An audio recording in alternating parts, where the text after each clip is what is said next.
नमस्कार दोस्तों, मैं विवेक अपने YouTube चैनल विवेक जिस क्लासेज में आपका स्वागत करता हूँ। दोस्तों, आज मैं विश्व भूगोल के अंतर्गत अफ्रीका महाद्वीप के संदर्भ में एक विस्तृत जानकारी आप लोगों के समक्ष प्रस्तुत करूँगा।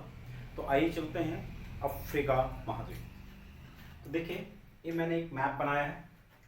मैप बनाने से स्पष्ट है कि यह एक कॉन्टिनेंट है। कौन सा कॉन्टिनेंट है? अफ्रीका।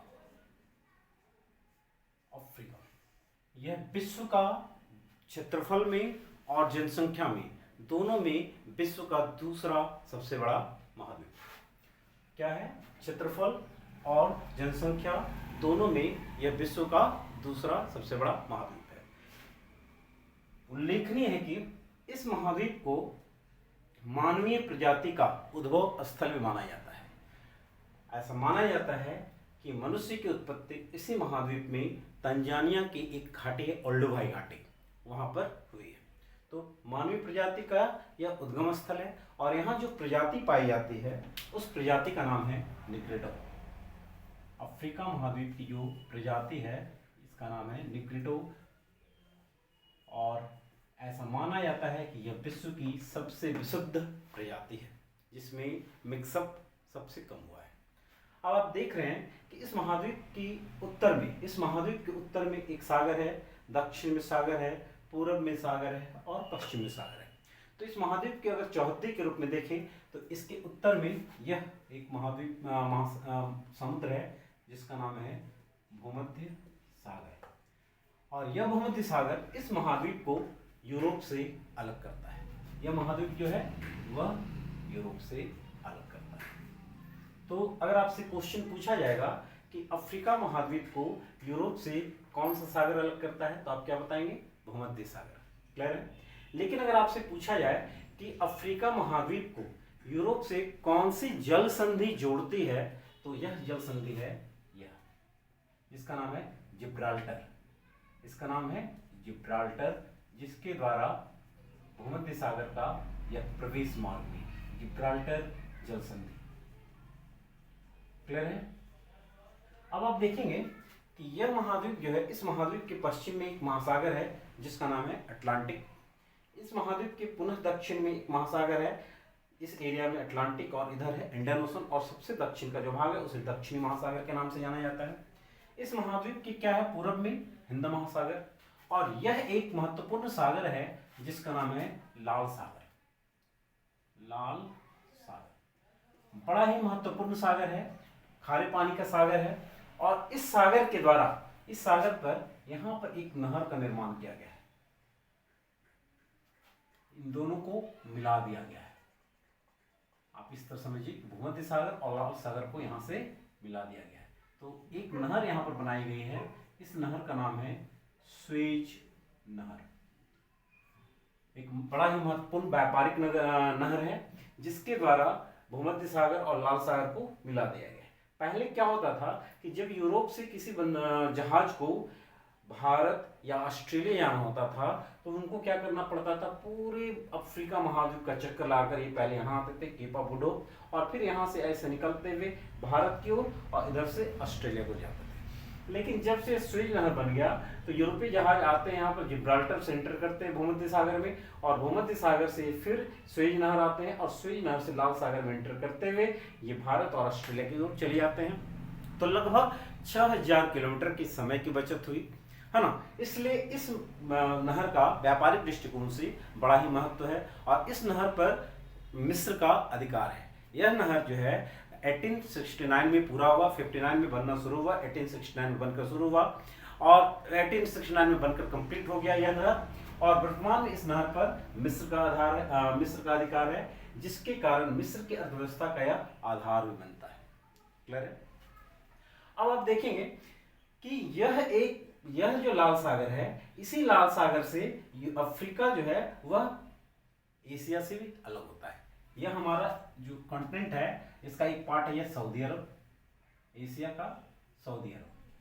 तो सऊदी अरब और अफ्रीका के बीच में जो सागर का नाम है उसका नाम है लाल सागर। अब आपसे एक क्वेश्चन पूछा जा सकता है कि अफ्रीका महाद्वीप का कौन सा अंश एशिया महाद्वीप के अंदर आता है? तो बड़ा ही महत्वपूर्ण क्वेश्चन है। तो देखिएगा, यह त्रिभुजाकार जो भाग है, यह त्रिभुजाकार भाग है तो अफ्रीका का, लेकिन यह एशिया के अंदर पड़ता है। इस प्रायद्वीप का नाम है, देखिएगा चूंकि त्रिभुजाकार भाग है तो इसका नाम है सिनाई। इस प्रायद्वीप का नाम है सिनाई, जिस पर एक लंबी अवधि तक इजराइल का अधिकार था, लेकिन वर्तमान में इजराइल ने इसे मिस्र को दे दिया। तो इस त्रिभुजाकार भाग के इधर की ओर यह जो भाग है इसको स्वेज की खाड़ी बोला जाता है, स्वेज की खाड़ी। और इस वाला भाग जो त्रिभुजाकार भाग है इसका नाम है अकाबा की खाड़ी। क्या नाम है? अकाबा की खाड़ी, अकाबा, अकाबा की खाड़ी, अकाबा की खाड़ी। क्लियर? अब हम लोग आते हैं इस महादेश का, अफ्रीका महाद्वीप के संदर्भ में, कि यह जो महासागर महाद्वीप है, यह इस महाद्वीप में कुल देशों की संख्या जो है यह है 54। इस महाद्वीप में कुल देशों की संख्या 54 है, जिसमें से सबसे बड़ा देश अल्जीरिया है। यहां पर एक देश है जिसका नाम है अल्जीरिया।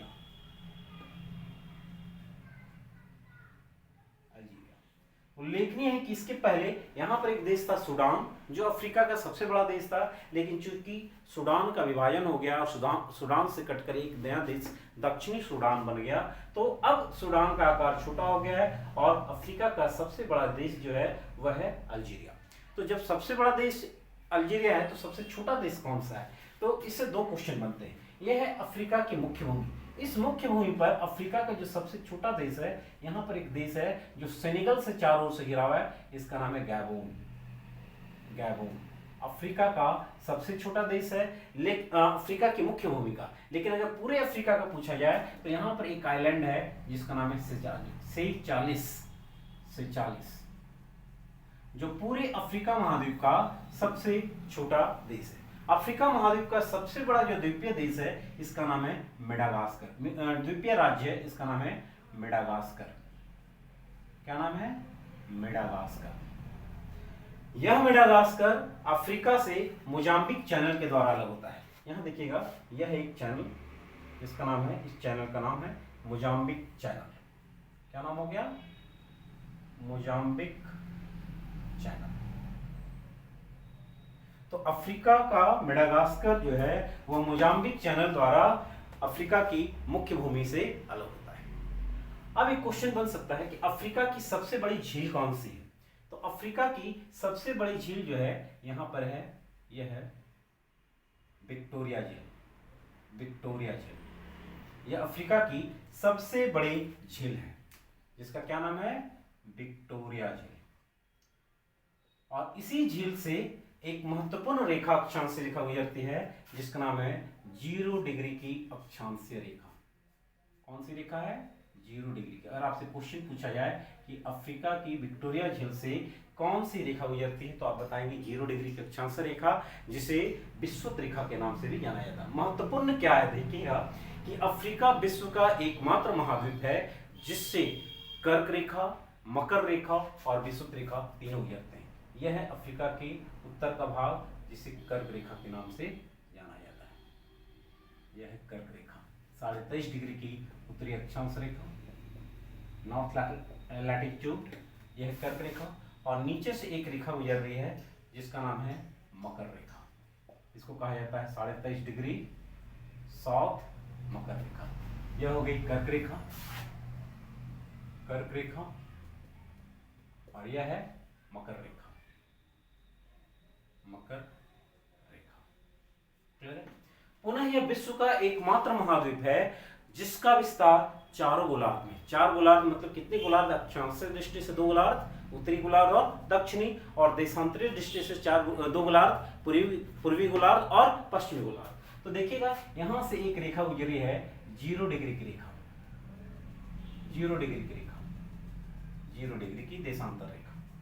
तो देखिएगा इसकी इधर का भाग पूर्वी गोलार्ध, इधर का भाग पश्चिमी गोलार्ध, 0 डिग्री के उत्तर का भाग उत्तरी गोलार्ध, 0 डिग्री के दक्षिण का भाग दक्षिण गोलार्ध। तो यह एकमात्र महाद्वीप है जिसका विस्तार चारों गोलार्धों में। क्लियर है? अब हम लोग आते हैं कि हॉर्न ऑफ अफ्रीका क्या कहा जाता है। किसे कहा जाता है? Horn of Africa. तो ध्यान दीजिएगा, हॉर्न मतलब क्या होता है? सिंग। हॉर्न मतलब होता है सिंग। तो आप देख सकते हैं अफ्रीका का कौन सा भाग गाय की सिंग की तरह निकला हुआ है? तो यह भाग है जो गाय की सिंग की तरह निकला हुआ है। तो इसके अंतर्गत 4 महत्वपूर्ण देश आते हैं, 4 महत्वपूर्ण देश आते हैं। ये उन चारों देशों के भाग को कहा जाता है, या इनको कहा जाता है हॉर्न ऑफ अफ्रीका। यह भाग है हॉर्न ऑफ अफ्रीका, जिसके अंतर्गत कौन कौन से देश आते हैं तो आप बता सकते हैं। देखते हैं, यहाँ पर 4 प्रमुख देश हैं, आप लोग मैप में देखिएगा, जिसका नाम है सोमालिया, इथोपिया, जिबूती, केन्या, और किसी किसी किताब में इरिट्रिया को भी शामिल कर लिया जाता है। इरिट्रिया तो यहाँ पर जिबूती है, इसके ऊपर इरिट्रिया है, यह सोमालिया का पार्ट है, यह भाग सोमालिया है। इथोपिया भाग है, या इथोपिया, जिबूती, केन्या, यहाँ पर केन्या और यहाँ इरिट्रिया। तो यह भाग जो है हॉर्न ऑफ अफ्रीका के नाम से जाना जाता है। अब एक क्वेश्चन पूछा जा सकता है आप लोगों से कि बताइए पूरे अफ्रीका महाद्वीप का सबसे दक्षिणतम बिंदु कौन सा है। तो जो नहीं जान रहे हैं वो क्या कर देते हैं, सीधे आप केप प्रांत मार देते हैं, लेकिन नहीं, अफ्रीका का जो सबसे दक्षिणतम बिंदु है इसी नाम दिया गया है केप अगुल्हास। यह पूरे अफ्रीका महाद्वीप का सबसे दक्षिणतम बिंदु है। क्या नाम है? केप अगुल्हास। फिर एक क्वेश्चन आता है, बताइए अफ्रीका एक विशाल महाद्वीप है, तो इस महाद्वीप के 54 देशों में से किस देश की तटीय रेखा सर्वाधिक लंबी है। तो देखिएगा यहाँ पर एक देश है जिसका नाम है मोजाम्बिक। क्या नाम है? मोजाम्बिक। इसकी तटीय रेखा अफ्रीका महाद्वीप में सबसे लंबी है, और इसका एक महत्वपूर्ण बंदरगाह है जो एग्जाम में पूछा हुआ है कि मापुटो किस देश का बंदरगाह है, तो आप बता सकते हैं मोजाम्बिक का बंदरगाह है। यहाँ पर जो बंदरगाह है इसका नाम है मापुटो।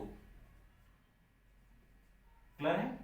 तो अफ्रीका महाद्वीप की सबसे लंबी तटरेखा वाला देश क्या नाम है? उसका मोजाम्बिक, और इसका सबसे प्रमुख बंदरगाह जो है उसका नाम है मापुटो।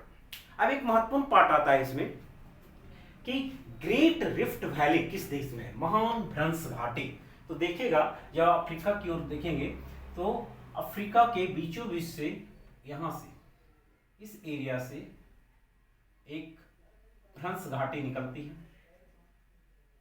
भ्रंश घाटी जो मोजाम्बिक तक जाती है, अफार द्रोणी से निकलती है और मोजाम्बिक तक जाती है। इसी को नाम दिया गया है ग्रेट रिफ्ट वैली।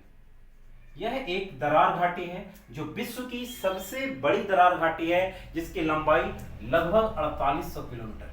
कितनी लंबाई है? लगभग 4800 किलोमीटर है। और इसी दरार घाटी में काफी अफ्रीका की महत्वपूर्ण टेक्टोनिक झील इसी दरार घाटी में स्थित है। क्लियर है? जिसमें अल्बर्ट है, कई टंगानिका है, तो महत्वपूर्ण झीलें इसी क्षेत्र में है, और यह है ग्रेट रिफ्ट वैली। इसके बारे में कहा जाता है कि यह दरार घाटी एक समय आज से हजारों साल के बाद अफ्रीका महाद्वीप को 2 भागों में विभाजित कर देगा। इसका इधर का भाग एक अलग महाद्वीप के रूप में टूटकर अलग हो जाएगा। तो बड़ा ही महत्वपूर्ण है। तो अगर आपसे क्वेश्चन पूछा जाए कि महान भ्रंश घाटी या ग्रेट रिफ्ट वैली कहां पर है, तो आप बताएंगे अफ्रीका में। क्लियर है? अब पुनः जो हम पिछले क्लास में चर्चा कर चुके हैं वह टॉपिक था महाद्वीप और महासागर। उसमें हम बताए थे कि हर महाद्वीपों का सबसे ऊंचा भाग और सबसे नीचा भाग। तो यहाँ हम फिर से देख लेंगे कि अफ्रीका महाद्वीप का सबसे ऊंचा भाग कौन सा है। तो हम जानते हैं अफ्रीका महाद्वीप का सबसे ऊंचा भाग किलिमंजारो है, जो तंजानिया में। सबसे ऊंचा भाग क्या नाम है? किलिमंजारो, जो तंजानिया में है। किलिमंजारो जो तंजानिया, यह अफ्रीका महाद्वीप का सबसे ऊंचा भाग है। जबकि यहाँ पर एक देश है जिबूती का असेल झील, जिबूती का असेल झील अफ्रीका महाद्वीप का सबसे नीचा भाग है। जिबूती का असेल झील अफ्रीका महाद्वीप का सबसे नीचा भाग है। क्लियर है? अब इस पार्ट में हम आ जाते हैं कि इस महाद्वीप में कुछ एक महत्वपूर्ण जो झील हम बताएं अफ्रीका महाद्वीप की सबसे बड़ी झील विक्टोरिया। इसी विक्टोरिया झील से विश्व की सबसे लंबी नदी निकलती है, जिसका नाम है नील नदी, जो यहां से निकलते हुए सीधे ऊपर की ओर बढ़ती है, ऊपर की ओर, और यहाँ पर अपना मुहाना बनाती है। लगभग 6600 किलोमीटर यह लंबी है, 6600 किलोमीटर लंबी है, और यह यहाँ से निकलकर सीधे भूमध्य सागर में अपना मुहाना बनाती है। यहाँ तक हम पहुँच गए।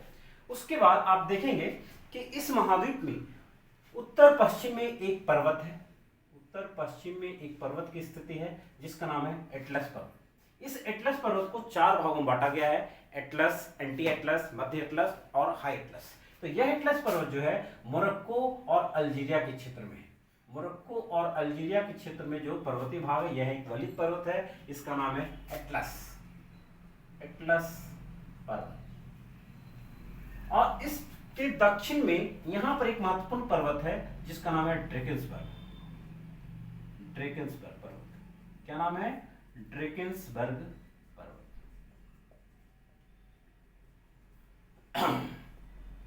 ये 2 महत्वपूर्ण पर्वत है अफ्रीका में। इसके अलावे आप देखिएगा अफ्रीका की चार्ट में एक महत्वपूर्ण यहाँ पर एक पठार है जिसका नाम है तिबेस्ती का पठार, तिबेस्ती का पठार। चार्ट के तिबेस्ती में एक पठार है जिसका नाम है तिबेस्ती का पठार, बड़ा ही महत्वपूर्ण पठार है। इसके अलावे अफ्रीका के कांगो में यहाँ पर एक पठार है जो खनिज संपदा और खासकर तांबे के खनन के लिए महत्वपूर्ण है जिसका नाम है कटंगा, कटंगा। क्लियर है? यहाँ पर एक कटंगा है जो तांबे के खनन के लिए महत्वपूर्ण है। अफ्रीका के इस भाग से एक नदी निकलती है जिसका नाम है नाइजर, जिसे विश्व में तेल नदी के नाम से भी जाना जाता है। यह नदी जो है इसका नाम है नाइजर, जो तेल नदी के नाम से जानी जाती है। नाइजर नदी तेल नदी के नाम से इसे जाना जाता है। क्लियर है? उसके अलावे अफ्रीका की एक अन्य महत्वपूर्ण नदी है जिसका नाम है कांगो, या इसको जायरी बोला जाता है। यह विश्व की एकमात्र नदी है जो विषुवत रेखा को 2 बार काटती है। तो देखिएगा यह कांगो नदी है और यह कांगो नदी देखिएगा यहाँ पर एक बार विषुवत रेखा को काटी और दूसरी बार यहाँ काटी। तो यह विश्व की एकमात्र नदी है जो अफ्रीका को विषुवत रेखा को 2 बार काटती है। और यह कौन सी नदी है? कांगो या जायरी नदी। क्लियर है यहाँ तक? अब इस महाद्वीप के अंतर्गत सर्वाधिक जनसंख्या वृद्धि वाला देश अगर आपसे पूछा जाए कि इस महाद्वीप में सर्वाधिक जनसंख्या वृद्धि वाला देश कौन सा है, तो यह सोमालिया, जो विश्व में सर्वाधिक जनसंख्या वृद्धि दर वाला देश है। जबकि इस महाद्वीप में सबसे अधिक जनसंख्या वाला देश है, यहां पर एक देश है जिसका नाम है नाइजीरिया। क्या नाम है? नाइजीरिया। यह पूरे अफ्रीका में सबसे अधिक जनसंख्या वाला देश है। लेकिन अगर आपसे क्वेश्चन पूछा जाए कि सबसे अधिक साक्षरता वाला देश अफ्रीका में कौन सा है, तो यहां पर अल्जीरिया के बगल में एक देश है जिसका नाम है लीबिया। सर्वाधिक साक्षरता वाला देश अगर आपसे पूछा जाए तो यहां एक देश है जिसका नाम है जिम्बाब्वे, जिम्बाब्वे। और सर्वाधिक साक्षरता वाला देश आपसे पूछा, सर्वाधिक नगरीकृत जनसंख्या वाला देश पूछा जाए तब आप बताएंगे लीबिया, लीबिया। यह अफ्रीका महाद्वीप में सर्वाधिक नगरीकृत जनसंख्या वाला देश है। क्लियर है? अब अफ्रीका महाद्वीप के पूर्व में 2 छोटी छोटी आइलैंड है, एक का नाम है पेम्बा और दूसरे का नाम है जंजीबार। ये दोनों द्वीप काफी छोटे हैं लेकिन विश्व में इनका स्थान महत्वपूर्ण है लौंग उत्पादन के लिए। पूरे विश्व में जितना लौंग उत्पादन होता है उसका 90% भाग पेम्बा और जंजीबार में होता है और इसलिए इसे क्लोव आइलैंड या लौंग द्वीप के नाम से भी जाना जाता है। क्लियर है? अफ्रीका के उत्तर में भूमध्य सागर के तटवर्ती क्षेत्र में जो एरिया आते हैं उनके तटीय किनारे को बारबरी स्ट्रेट के नाम से जाना जाता है। तो अगर आपसे पूछा जाए कि बारबरी स्ट्रेट कहां पर है, तो अफ्रीका का उत्तरी भाग जो भूमध्य सागर के तटवर्ती क्षेत्र में है उसको बारबरी स्ट्रेट के रूप में भी जाना जाता है। तो एक महत्वपूर्ण जानकारी मैंने आप लोगों को दी। यह अफ्रीका का आज का क्लास है पार्ट 1, जिसके अंतर्गत मैंने एक सामान्य जानकारी अफ्रीका के संदर्भ में आप लोगों को प्रस्तुत किया है। पार्ट 2 के अंतर्गत मैं यहाँ की जलवायु के बारे में, यहाँ के भौतिक प्रदेश के बारे में, यहाँ की खनिज संपदा के बारे में एक विस्तृत विवरणी प्रस्तुत करूंगा। धन्यवाद।